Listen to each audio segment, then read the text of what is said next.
Mais non, tu ne demandes pas trop. Non, c'est sûr que non. Tu ne demandes jamais trop d'affection, de liberté, d'écoute. Tu demandes ce dont tu as besoin, voilà, c'est tout. Mais d'ailleurs, est-ce que tu sais ce dont tu as besoin au minimum, la base de la base pour t'épanouir dans une relation? Ça, c'est quand même important à savoir. Parce que des fois, tu culpabilises, t'es avec des gens qui te donnent beaucoup de choses et en fait, la base n'est pas assurée. Pour certains, la base, ça va être un besoin de liberté, d'indépendance. Pour certains, ça va plutôt être un besoin de justesse, d'équité dans le couple. Pour d'autres, ça pourrait être un besoin de solitude de temps en temps, de se mettre un petit peu dans sa bulle et que ce soit respecté. Pour d'autres encore, ça pourrait être un besoin de sécurité affective, matérielle, que tout soit cadré, planifié, organisé. Et pour trouver ce dont tu as besoin au minimum pour t'épanouir dans une relation avec le référentiel de naissance, on calcule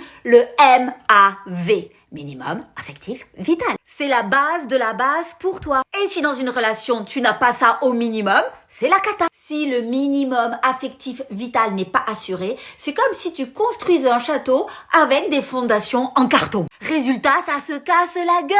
C'est pourri, c'est pourri, c'est pourri. Si c'est pourri, c'est pas génial. Bon, peut-être que tu sais très bien ce dont tu as besoin au minimum pour t'épanouir dans une relation affective et c'est génial. Mais peut-être qu'il y en a qui savent pas trop.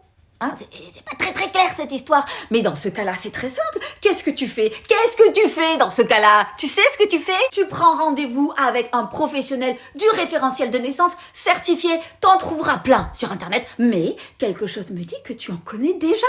Si, je sais pas. C'est vraiment une intuition que j'ai là. Ça me vient comme ça.